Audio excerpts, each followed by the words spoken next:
বিসমিল্লাহির রহমানির রহিম। আঁকাবাঁকা চ্যানেলের পক্ষ থেকে আপনাদেরকে সবাইকে স্বাগতম। আঁকাবাঁকা চ্যানেলটি আমার প্রথম খোলা।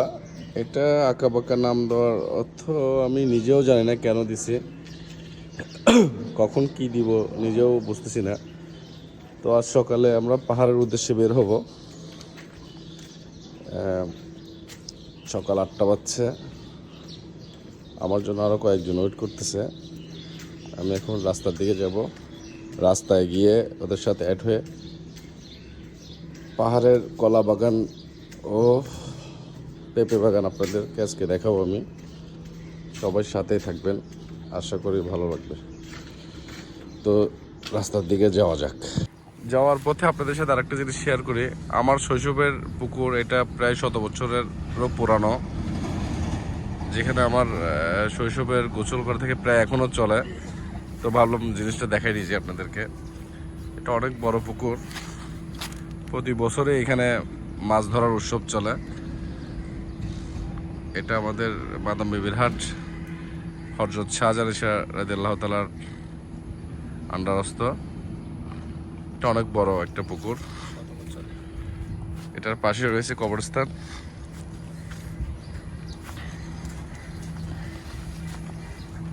ঠিক আছে, আমাদের যে উদ্দেশ্য রাস্তার দিকে যাওয়া, পাহাড়ের উদ্দেশ্যে, সেদিকে রওনা দিচ্ছে।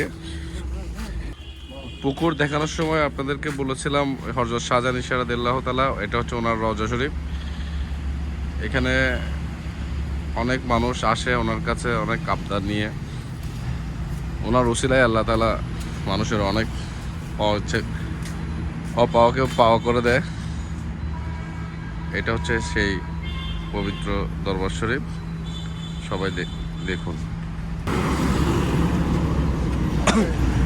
আমরা মেন রোডে চলে আসছি। এখন আমরা বারোলিয়া বট্টাকিয়া উদ্দেশ্যে রওনা দিব। এখান থেকে যেতে 5 মিনিট লাগবে। ওইখানে আমাদের আরও অনেক লোক আছে, তো সঙ্গেই থাকুন।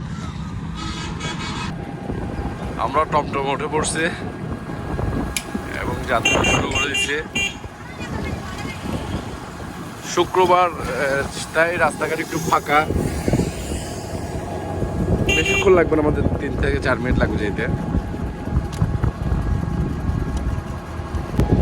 আমাদের এই ভাটিয়ারি সীতাকুণ্ড এরিয়াতে অনেক বড় বড় কোম্পানি রয়েছে, কলকারখানা রয়েছে। যেমন আবুল খায়েরের মতো বড় বৃহৎ কোম্পানি, পিএসপির মতো কোম্পানি, রয়্যাল, বিএসআরএফ, কনফিডেন্স সিমেন্টের মতো বড় বড় কোম্পানি আমাদের এই সীতাকুণ্ড থানার মধ্যে রয়েছে। এটা ওর পশ্চিম পাশে রয়েছে বিভিন্ন কোম্পানির শিপ ইয়ার্ডগুলো, যেখানে যে ইয়ার্ডগুলো লৌহজাত দ্বারা বাংলাদেশের বিশাল একটা খাত, মানুষের ব্যবসা বাণিজ্যের সাথে জড়িত।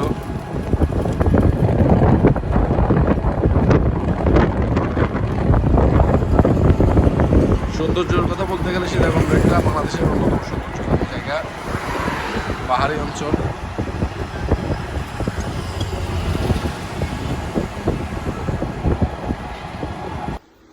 অবশেষে আমরা চলে আসছি, পাহাড়ের উদ্দেশ্যে রওনা দিছি।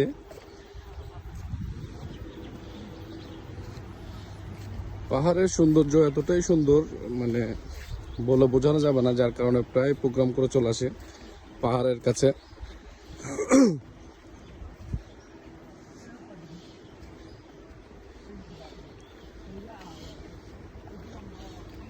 যদিও পাহাড় বেয়ে ওঠা কষ্ট, তারপরেও শান্তি।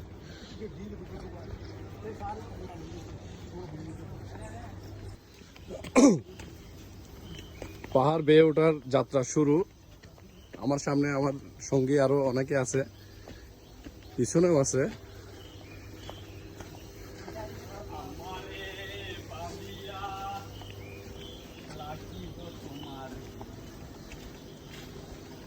মূলত আমরা যে পাহাড়টাতে যাচ্ছি, এই পাহাড়ের অধিকাংশ বললে ভুল হবে, পুরো অংশ জুড়েই বিভিন্ন বাগান করা। এখানকার স্থানীয় যারা আছে তারা প্রত্যেকেই তাদের কলা বাগান, পেঁপে বাগান, আম বাগান, পেয়ারা বাগান ইত্যাদি ইত্যাদি যে যার। ও আচ্ছা, লেবু বাগানও আছে।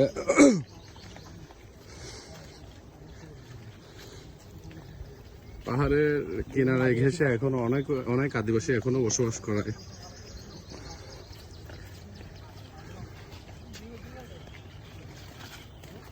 এগুলো পাহাড়ি গরু, নির্ভেজাল গরু।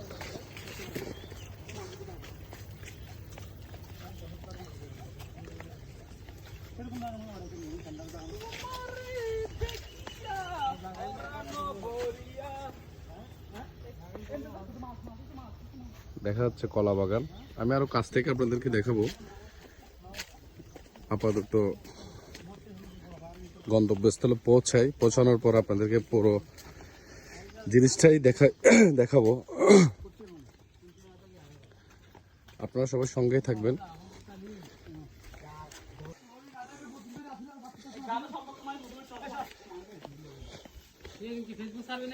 না না, আসসালামু আলাইকুম।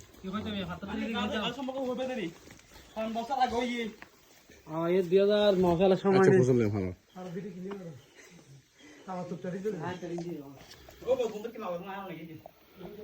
এটা একটা পাহাড়ের বিশাল বড় গর্ত, এটার ভিতরে অনেক মানুষ ঢোকা যায়। এটা কিসের গর্ত আমি এখানকার যদি স্থানীয় একজনকে জিজ্ঞেস করি, দেখে উনি ভাই এটা কিসের গর্ত? এটা আমরা 2000 প্রায় 9-10 সালের সময় এখান থেকে মানুষ এখান থেকে নিয়ে মানে সংগ্রহ করতো, এই পাটা লজ্জা এগুলো শিল পাথর নিয়ে যাইতো আর কি, এগুলো দিয়ে বানানোর জন্য এখান থেকে উত্তোলন করা হ্যাঁ হতো। উৎপাদন করে নিয়ে যেত। তা আপনারা দেখতেছেন এখানে এটা হচ্ছে যে একটা গুহার মতো। এটার ভিতরে আমি যদি একটু টেনে দেখাই, একটা সুড়ঙ্গের মতো। এটা আমি এতটুকু আস্তে আস্তে হাঁপাই গেছি। এখানে একটা ঝর্ণার ছোট লেক দেখা যাচ্ছে। আপাতত এই পানি দিয়ে মুখটা ধুয়ে নিই।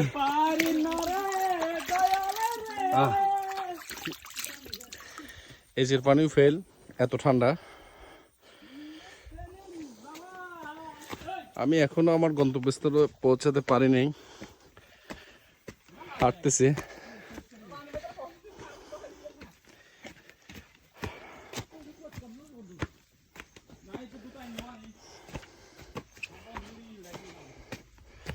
আমার পাশে যেগুলো দেখতেছি এগুলো সব কলা বাগান। এখানকার স্থানীয় মানুষ তাদের জীবিকার প্রায় পুরো অংশই এই পাহাড়ের উপর নির্ভর করা।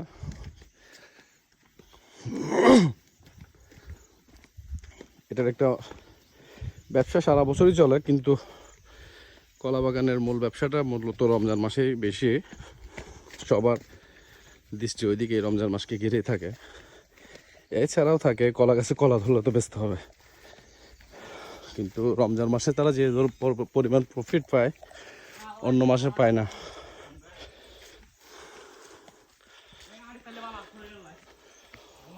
আমি হাঁপাই গেছি অলরেডি। ঠিক আছে, দেখতে থাকুন আপনারা, আমি আরো সামনের দিকে এগাচ্ছি। আমরা পাহাড়ের সর্বোচ্চ উপরে উঠে আসছি। এতটা হরণ হয়ে গেছে যে আগে পেঁপে খেয়ে নিছি, গাছের পাকা পেঁপে।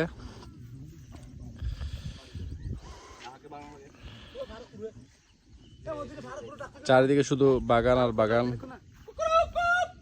পেঁপে বাগান,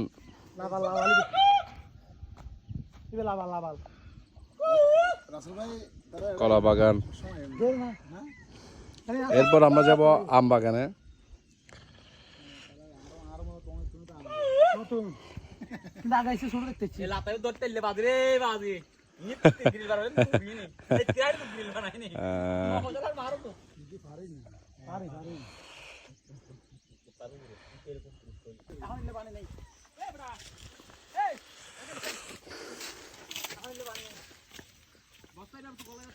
আমরা আসছি প্রায় 5 জন, প্রত্যেকে যার যার একটা একটা ব্যাগ নিয়ে আসছি। এখান থেকে যাওয়ার সময় আমরা আম, পেঁপে, কলা, বলি ইত্যাদি ইত্যাদি নিয়ে যাওয়ার প্ল্যান করে এসেছি।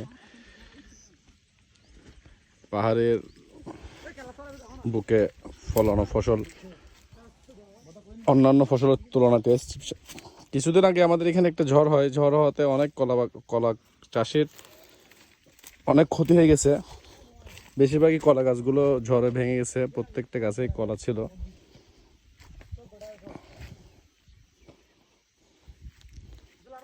ঝড় তুফান এটা তো আল্লাহর একটা নিয়ামত বলা যায়।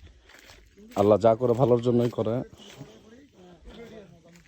ইনশাল্লাহ আল্লাহ তাআলা ওনাদেরকে অন্য দিক দিয়ে পুষিয়ে দিবে। প্রত্যেকটা গাছেই কলা।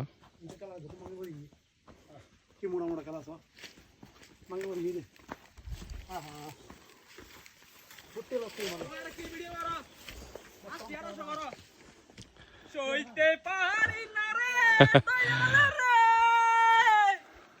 অনবেস্তনির জ্বালা পার বাইতে বাইতে আমার জীবন গেল ফুরা ভেরি নাইস সংস।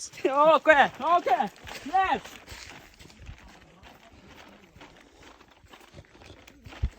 এটা হচ্ছে ওনার ব্যাগ। উনি এখান থেকে পেঁপে টেপে গলায় দেওয়ার জন্য চলে আসছে। ইয়েস এই যে আর একটা নতুন চাষের নতুন প্রজেক্ট, উনি নতুনভাবে আবার চাষের জন্য, এটা সম্ভবত তিতকরলা, চট্টগ্রামে যেটাকে তিতকরলা বলা হয়, আমাদের ওইদিকে অনেকটা উস্তা বলা হয়। এখানে তিতকরলা চাষের জন্য প্রস্তুতি নিছে।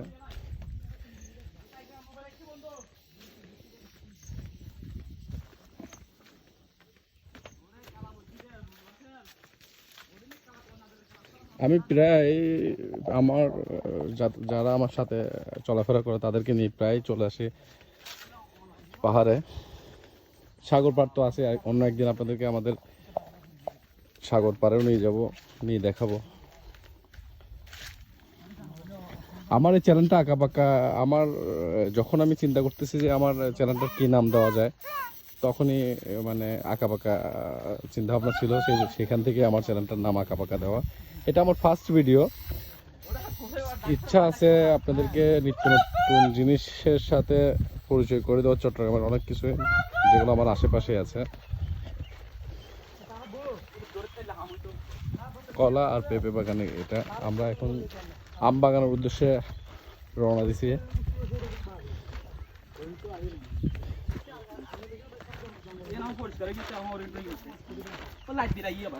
এই পাহাড় থেকে আরেকটা জিনিস পাওয়া যায়, সেটা হচ্ছে যে আপনার খেজুরের রস, যেটা শীতকালে পাওয়া যায়, অত্যন্ত মিষ্টি এই পাহাড়ের খেজুরের রস।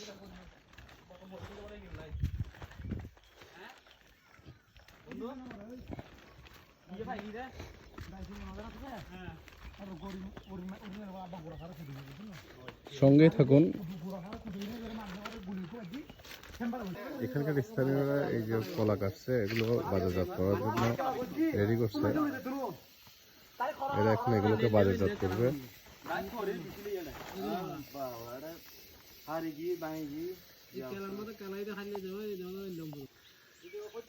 আমরা এখন একটা কলা বাগানের আরেকটা কলা বাগানে চলে আসছে।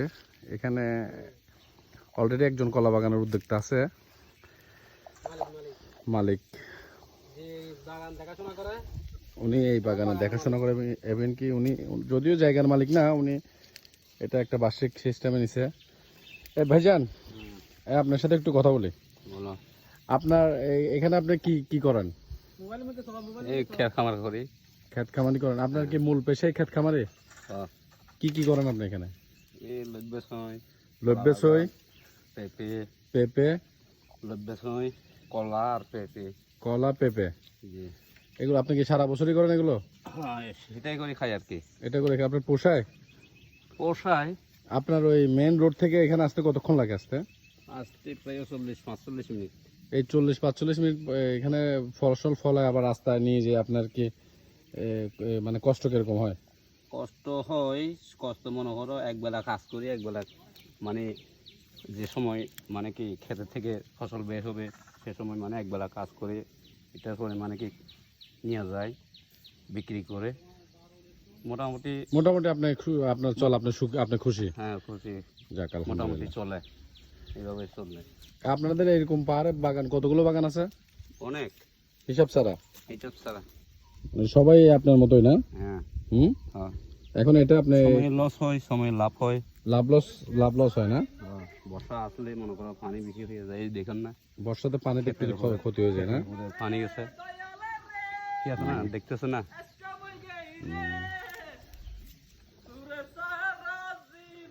ঠিক আছে, ধন্যবাদ আপনাকে। আচ্ছা। সেটাই আছে ভাই। মোটামুটি আমাদের আম পাড়াও শেষ।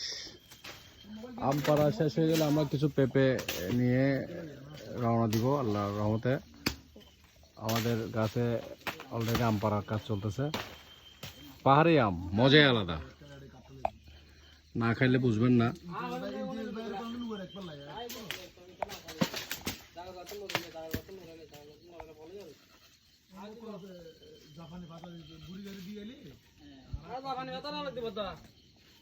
রাসেল ভাই হাই দো হাই দো।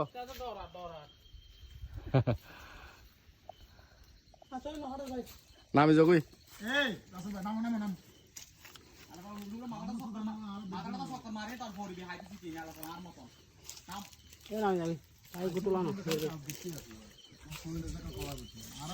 আমি চালাকি করে কিছু গাছ পাকা আলাদা করে ফেলেছি।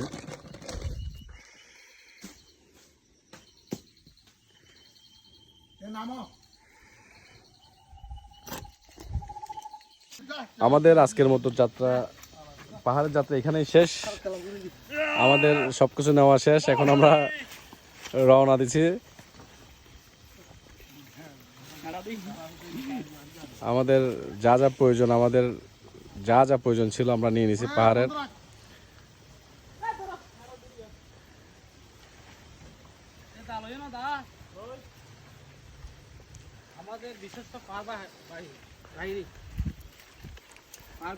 এই ভিডিওটা ভালো লাগলে অবশ্যই লাইক কমেন্ট শেয়ার করে দিবেন। আল্লাহ হাফেজ।